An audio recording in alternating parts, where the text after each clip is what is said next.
I think it's much more bigger because there's a PlayStation. Because there's an absences of the PlayStation. I think this is much more smaller. But I think the games is much bigger than the last year. I guess. I think it raised the bar much higher. But I saw the gameplay before for the Cyberpunk 2077.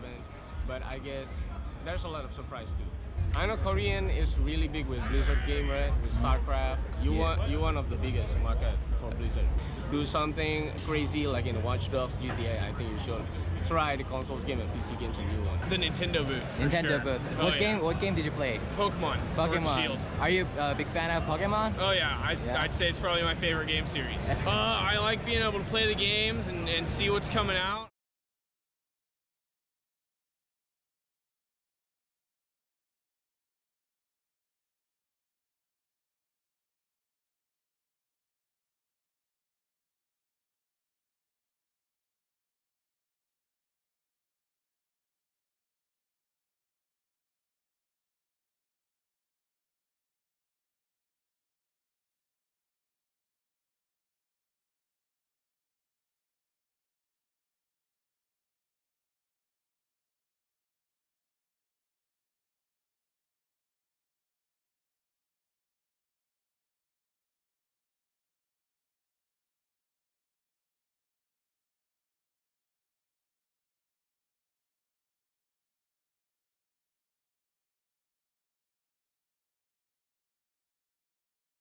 Here we go.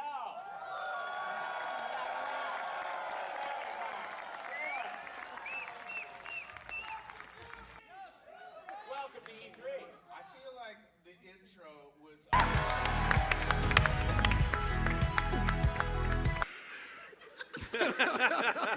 Okay, Marcus. Tom, Sean, welcome to E3. Thank you. So, Sean, I was saying backstage, I feel like it's every subgenres of horror, and one idea that came about was, well, when we finished Until Dawn, we were looking around for what story to tell next. One reason was a really good thing to do in a game or a movie is to isolate your characters. So we put your characters in a dangerous and scary situation, and then we make sure they can't get out. Everyone kind of, there are some people that don't like it at all, but there are some people that love it and get really into it. And I think what they like to be scared. It's like going on a roller coaster. It allows us to, because we're interested in narrative, it allows us to tell stories where people are placed under great stress. And when people are placed under great stress, you get the truth of their character coming out.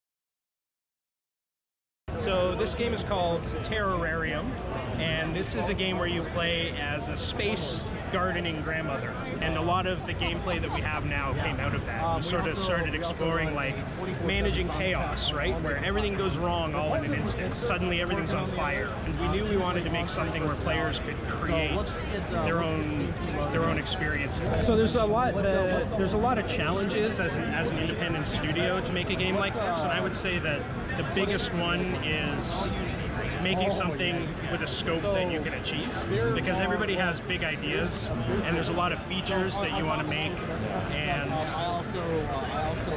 finding the time to do everything well is tough. We hope you enjoy it. We think that the game has a lot of really frantic, fun elements that anybody can have fun with. I think what is fun about the game transcends different culture. So this is Neocab. It's a narrative adventure game about being the last human driver in a world overcome by automation. You have to find a place to sleep every night, make enough money to survive, and keep your star rating at a perfect 5 stars to avoid getting fired, while trying to figure out why your friend disappeared through meeting an array of weird and interesting strangers in the middle of the night who get into the back of your cab, who you talk with, and who you try to like figure out what they need and how to get that perfect rating. I mean, we really tried to make something that was unique and a lot of like really interesting future-focused fashion. So like glowing hair, glowing eye makeup, really interesting like new fashions. We really just like, that's what makes the game unique is like real naturalistic dialogue and like emotional realism where the characters feeling good or angry or sad or happy or whatever changes everything about the game. We have one 3D artist and two 2D artists for the most part, and it's just hard to make a whole city come to life and 20 characters come to life with a small team. Writing is very difficult as well. Hello, Korean gamers! We would really love for you to play NeoCab. That's why we're translating into Korean. This is actually the first I've announced that. So yeah, I guess this is an exclusive. We're excited to bring NeoCab into the Korean language. And yeah, we hope that you'll find the like futuristic exploration of a city to be really interesting. I mean, some of the most futuristic cities in the world are in South Korea, so you know it's hard to. Sure. Actually, we took some inspiration from the architecture of Seoul. So yeah, we hope you'll find it.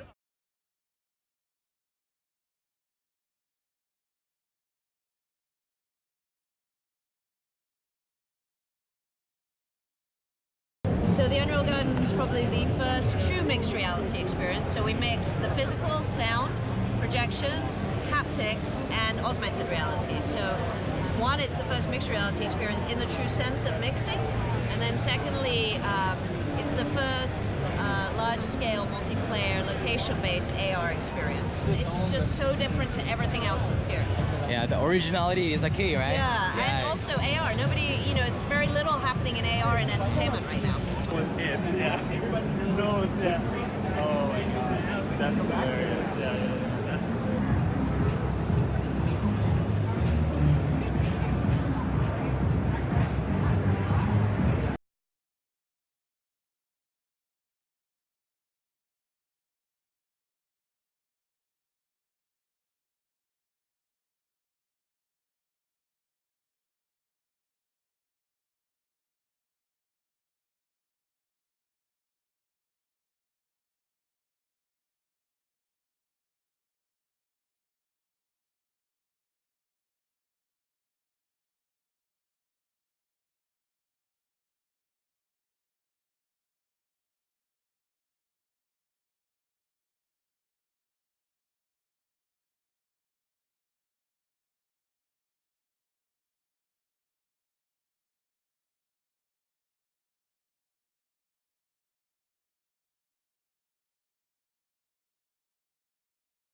Please welcome Incheon.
감사합니다. 항상 지켜주셔서 감사합니다. 헬바람이라고 합니다. 잘 부탁드립니다. 열심히 하겠습니다.